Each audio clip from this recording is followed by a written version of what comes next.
4th weekend when heavy rain triggered flash flooding that resulted in several road closures, mostly to the north and west of the city of Austin here in our district. As soon as there was a break in the weather that weekend, and it was safe to do so, our crews began clearing debris and made repairs to get roadways open as soon as possible. Specifically, on July 5th, the RM 1431 bridge over Cow Creek, built in 1960, was completely wiped away by floodwaters, severing a vital connection between Marble Falls and Lago Vista and Cedar Park, and replacing this bridge immediately became a top priority for us.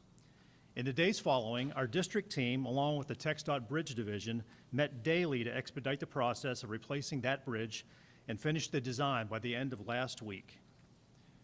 With the support of Governor Abbott, TxDOT leadership, and the Federal Highway Administration, we moved forward with an emergency contract to replace the bridge at an accelerated schedule to have the bridge back in service in 60 days. Bids were opened on Wednesday of this week, and the emergency contract has been awarded to Hunter Industries with a cost of just over $4 million.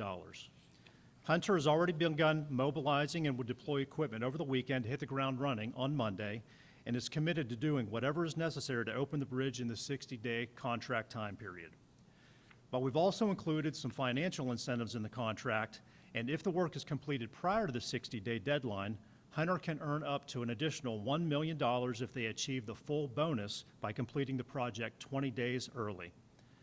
Ideally, we would like to have traffic on the new bridge as close to the start of the new school year as possible.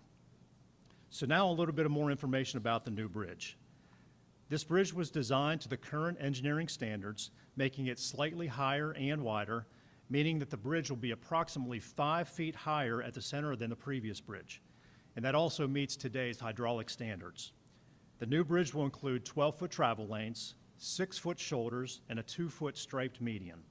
And as I mentioned before, our contractors already coordinated with their material suppliers and subcontractors and will begin mobilizing over the weekend to hit the ground running on Monday. We've already secured the bridge beams, which was a major step in expediting this project, and they plan to use 2 drill rigs, one in the creek bed for drilling the drill shafts for the columns and the other for the drill shafts for the abutments. And they do plan on working 7 days a week. While the bridge is under construction, a detour is in place. And we understand that it's rather lengthy, and we appreciate the public's patience during this time. We've got a great team dedicated to getting this bridge rebuilt and RM 1431 reopened to the public as soon as possible. At this time, I'll open it up for any questions. Can you explain what crews have been doing since July 4th? Obviously clearing debris and stuff, but what went into getting it to what it looks like now?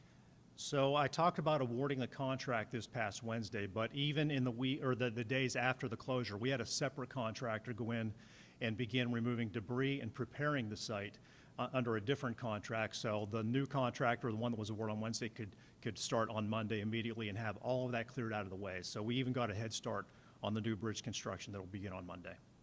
How are we going to ensure that this new bridge that's being built will be able to withstand all that rushing water that the previous bridge found? So the new bridge is built to the new hydraulic standards. So as I mentioned, the bridge that was washed away was built in 1960, and the standards, the hydraulic standards at that time were not as robust. So we've actually, with the raising of the bridge and widening of the channel, we've increased the opening, the waterway opening, the hydraulic opening by about 10%. So that's the standard 25-year storm that this bridge is designed to, and we expect it to withstand any future rain events, flooding events that may come our way. Do we think that the previous bridge is maybe just a little older? What do we think caused it to be able to comply with going into? We're still analyzing the results of that. Obviously, the bridge is gone, so it's difficult to recreate that, but they're looking at that channel, and with the rushing and the force of that water and so much debris upstream coming in and just washing away the abutments and the piers that were in the water, it just could not withstand that. Do you have a goal of when you want this bridge to be completed? Is there like a date that you think, okay, we're aiming for that time? We have put in the contract to complete this in 60 days. So with an accelerated schedule, we believe it can be done in 60 days.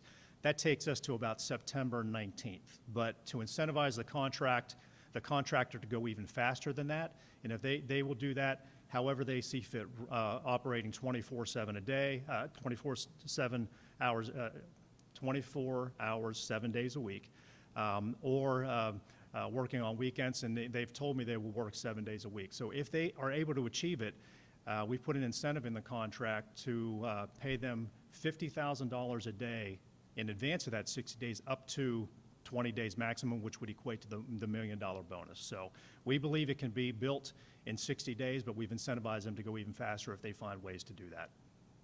Correct me if I'm wrong, but y'all have been in contact with Marble Falls ISD about students and getting them to maybe the schools across the bridge? We have been in contact with Marble Falls. Our understanding there's 5 or 6, maybe 7 students that live on the east side of the bridge. So we are working with them to expedite that or find some alternative ways to get the students across. But again, we want to get this bridge open as soon as possible, possibly by the first day of school. But I know school starts, I believe, in the middle of August in Marble Falls. So that 60-day time frame or even a little bit earlier is not going to reach that. So we are in discussions with Marble Falls to see how we can partner on that. Does the $4 million include the bonus, or is that in addition to? The $4 million does not include the bonus. So if they achieve the full bonus, it would be an extra $1 million on top of that. And how long is the detour? Approximately 40 miles. Is that easy to, I can find out later. We have a map. We have a map on our website. It's available to take around. Included in the materials and QR code. Got it, okay, then I already have that. Did the previous bridge have a 2-foot stripe median in the middle? It did not. So it was old standard, again, built in 1960. It had the standard striping and no shoulders. So this bridge is going to have the standard 12-foot lanes and 6-foot shoulders and the 2-foot separated stripe in the middle. So it'll be wider, but that just brings it to current standards. So 32 feet wide, basically? Doing math in my head, 12, I think 40 I'm coming up with. Because it is just single lane. One lane in each direction, one 12-foot lane in each direction, 2 6-foot shoulders, 2 feet in the middle. Do that math quickly in your head, and we'll see what we come up with. And then finally, just for those who, like everyone out there in the public who, is hearing about this, they will know how hard it is to build a bridge. Can you explain, like, the idea of building a bridge this size in less than 60 days? How unusual?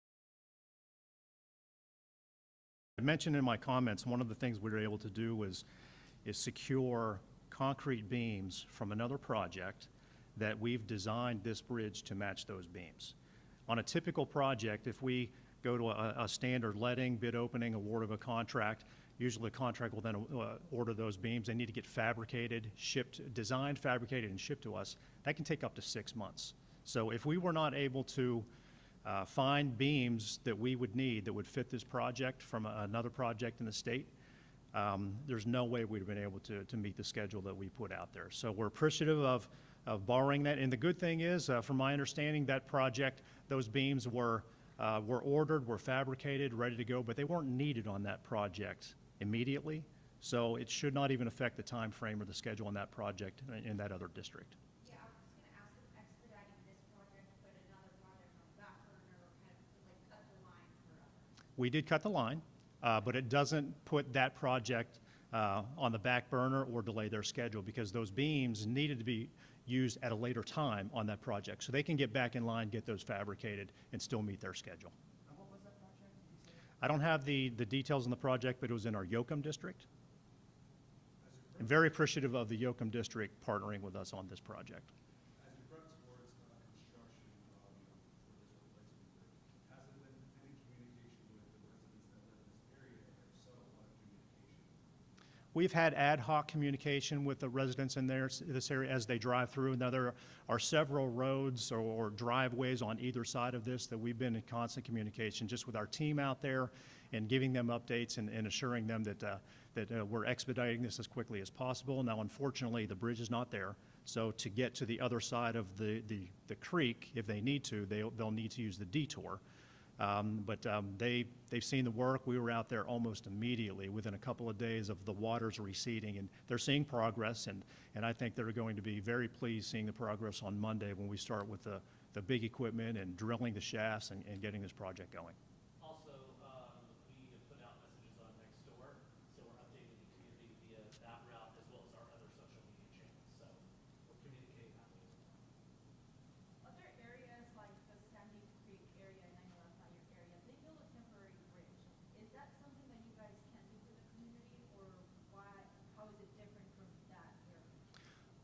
ultimately, we had to build the permanent bridge, so that's been our goal and our focus to this point. There is still consideration of building a low water crossing, but this is a different situation than Big Sandy Creek. I've been to the Big Sandy Creek location. The channel is much wider, so a low water crossing would not be as quickly installed as that one was. And, but that is something that we are still looking at, but I'm not sure if we were able to accomplish a low water crossing that it would be fully open to everybody that uses RM 1431. I believe there's 3,000 some vehicles on RM 1431 that use it on a daily basis. The Big Sandy low water crossing is a much lower volume and lower types of traffic that residents in that neighborhood need to get back and forth. So it's a completely different situation. It's different travelers on both sides of those. So it's not exactly the same, but we are looking at some possibilities with that.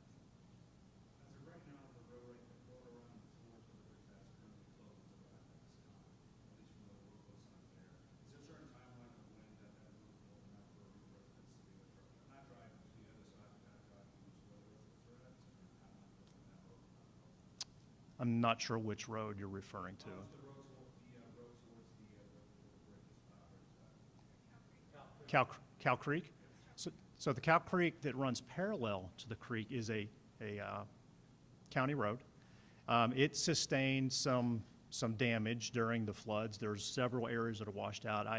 I've traveled up that myself, and it's not one that we would make wide open for large volumes of traffic. I've been out there. Folks have been taking at their own risk and driving on that. And we just ask them to be careful and not get too close to the edge, but it's not in the condition. And it's a long road till it hits RM 1174. So opening that up to just general traffic and using it as a detour, it's just not in the condition that could happen.